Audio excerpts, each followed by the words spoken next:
নমস্কাৰ পুনৰ এটি নতুন ভিডিঅ'লৈ আপোনালোকক পুনৰবাৰ স্বাগতম জনাইছোঁ। আজি আলোচনা কৰিম Assam SCERT DLED pre entry টেষ্টত আহিব পৰা সমাজ বিজ্ঞানৰ কেইটামান দৰকাৰী প্ৰশ্ন।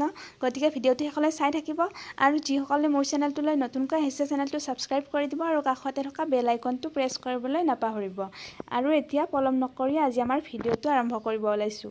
আমাৰ প্ৰথম প্ৰশ্নটো হৈছে নাবাৰ্ড কিমান চনত প্ৰতিষ্ঠা কৰা হৈছিল? অপশ্যনত আছে ক 1980, খ 1982, গ 1985, খ 1990 আৰু শুদ্ধ উত্তৰটো হ'ব অপশ্যন খ 1982। 1982 চনত নাবাৰ্ড প্ৰতিষ্ঠা কৰা হৈছিল। আৰু নাবাৰ্ডৰ ফুল ফৰ্মটো আপোনালোকে মনত ৰখাটো দৰকাৰ। ইয়াৰ ফুল ফৰ্মটো হৈছে national agricultural bank for agriculture and rural development. 2 number প্ৰশ্নটোত আছে নেটভি কিমান চনত প্ৰতিষ্ঠা কৰা হৈছিল?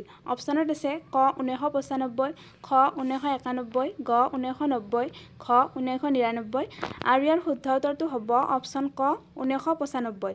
নেটভি 1995 চনত প্ৰতিষ্ঠা কৰা হৈছিল। নেটভিৰ ফুল ফৰ্মটো হৈছে north eastern development finance corporation. 3 number প্ৰশ্নটোত আছে চিপাহী বিদ্ৰোহৰ প্ৰথম শ্বহীদ কোন? অপশ্যনত আছে ক ভগত সিং, খ পিয়লি বৰুৱা, গ মংগল পাণ্ডে, খ মণিৰাম দেৱান আৰু শুদ্ধ উত্তৰটো হ'ব অপশ্যন গ মংগল পাণ্ডে। চিপাহী বিদ্ৰোহৰ প্ৰথম শ্বহীদ হৈছে মংগল পাণ্ডে, মনত ৰাখিব। 4 নম্বৰ প্ৰশ্নটোত আছে ব্ৰাহ্ম সমাজৰ প্ৰতিষ্ঠাতা কোন? অপশ্যনত আছে ক গোবিন্দ ৰানাডে, খ গোপাল কৃষ্ণ গোখলে, গ ৰাজা ৰামমোহন ৰায়, খ দয়ানন্দ সৰস্বতী আৰু শুদ্ধ উত্তৰটো হ'ব অপশ্যন গ ৰাজা ৰামমোহন ৰায়। ব্ৰাহ্ম সমাজৰ প্ৰতিষ্ঠাতা আছিল ৰাজা ৰামমোহন ৰায়। 5 নম্বৰ প্ৰশ্নটোত আছে আৰ্য সমাজৰ প্ৰতিষ্ঠাপক কোন আছিল? অপশ্যনত আছে ক গোবিন্দ ৰানাডে, খ দয়ানন্দ সৰস্বতী, গ গোপাল কৃষ্ণ গোখলে, খ ৰাজা ৰামমোহন ৰায় আৰু শুদ্ধ উত্তৰটো হ'ব অপশ্যন খ দয়ানন্দ সৰস্বতী। আৰ্য সমাজৰ প্ৰতিষ্ঠাপক আছিল দয়ানন্দ সৰস্বতী আৰু ব্ৰাহ্ম সমাজৰ প্ৰতিষ্ঠাপক আছিল ৰাজা ৰামমোহন ৰায়। 6 নম্বৰ প্ৰশ্নটোত আছে ভাৰতীয় সংবিধানখন ৰচনা কৰোঁতে কিমান সময় লাগিছিল? অপশ্যনত আছে ক 2 বছৰ 11 মাহ 18 দিন, খ 2 বছৰ 10 মাহ 18 দিন, গ 3 বছৰ 11 মাহ 18 দিন, খ 3 বছৰ 10 মাহ 18 দিন আৰু শুদ্ধ উত্তৰটো হ'ব অপশ্যন ক 2 বছৰ 11 মাহ 18 দিন। ভাৰতীয় সংবিধানখন ৰচনা কৰোঁতে 2 বছৰ 11 মাহ 18 দিন লাগিছিল। 7 নম্বৰ প্ৰশ্নটোত আছে ভাৰতত প্ৰথম কেতিয়া যুক্তৰাষ্ট্ৰীয় ব্যৱস্থা প্ৰৱৰ্তন কৰা হৈছিল? অপশ্যনত আছে ক 1950, খ 1945, গ 1935, খ 1940 আৰু শুদ্ধ উত্তৰটো হ'ব অপশ্যন গ 1935। 1935 চনত ভাৰত শাসন আইন মতে ভাৰতত প্ৰথম যুক্তৰাষ্ট্ৰীয় ব্যৱস্থা প্ৰৱৰ্তন কৰা হৈছিল।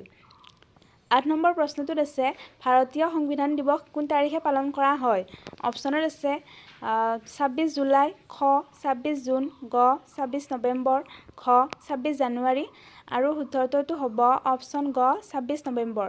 26 নৱেম্বৰ তাৰিখে ভাৰতীয় সংবিধান দিৱস পালন কৰা হয়। 1949 চনৰ 26 নৱেম্বৰ তাৰিখে ভাৰতীয় সংবিধানখন এডপ্ট কৰা হৈছিলে আৰু সেইবাবে 26 নৱেম্বৰ দিনটো ভাৰতীয় সংবিধান দিৱস হিচাপে পালন কৰা হয়।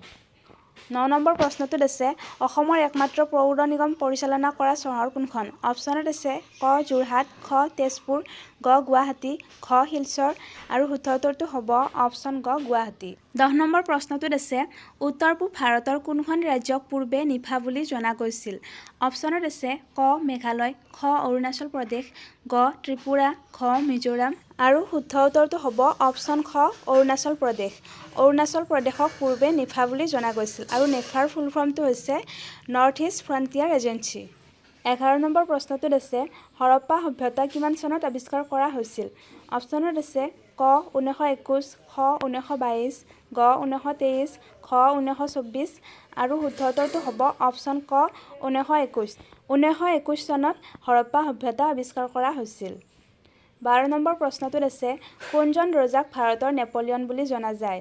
অপশ্যনত আছে ক শ্ৰীগুপ্ত, খ সমুদ্ৰগুপ্ত, গ বিষ্ণুগুপ্ত, খ চন্দ্ৰগুপ্ত আৰু শুদ্ধ উত্তৰটো হ'ব অপশ্যন খ সমুদ্ৰগুপ্ত। সমুদ্ৰগুপ্তক ভাৰতৰ নেপোলিয়ন বুলি জনা যায়।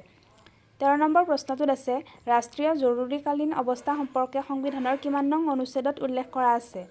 অপশ্যনত আছে ক 350, খ 351, গ 352, খ 354 আৰু শুদ্ধ উত্তৰটো হ'ব অপশ্যন গ 352। 352 নং অনুচ্ছেদত ৰাষ্ট্ৰীয় জৰুৰীকালীন অৱস্থা সম্পৰ্কে উল্লেখ আছে। 14 নম্বৰ প্ৰশ্নটোত আছে ৰাষ্ট্ৰসংঘৰ প্ৰধান কাৰ্যালয় ক'ত অৱস্থিত? অপশ্যনত আছে ক নিউয়ৰ্ক, খ পেৰিছ, গ ৰাছিয়া, ঘ ভাৰত আৰু শুদ্ধ উত্তৰটো হ'ব অপশ্যন ক নিউয়ৰ্ক। ৰাষ্ট্ৰসংঘৰ প্ৰধান কাৰ্যালয় নিউয়ৰ্কত অৱস্থিত। 15 নম্বৰ প্ৰশ্নটোত আছে অৰ্থশাস্ত্ৰৰ ৰচক কোন? অপশ্যনত আছে ক কালিদাস, খ মেগাস্থেনিছ, গ চাণক্য, ঘ বিক্ৰমাদিত্য আৰু ইয়াৰ শুদ্ধ উত্তৰটো হ'ব অপশ্যন গ চাণক্য। চাণক্য হৈছে অৰ্থশাস্ত্ৰৰ ৰচক আৰু চাণক্যক কৌটিল্য আৰু বিষ্ণুগুপ্ত নামেৰেও জনা যায়। গতিকে আজিৰ ভিডিঅ'টোত ইমানখিনিয়ে আছিল। ভিডিঅ'টো চাই কেনে পালে কমেণ্ট বক্সত জনাবলৈ নাপাহৰিব। আপোনালোকক পুনৰ লগ পোৱাৰ আশাৰে ধন্যবাদ।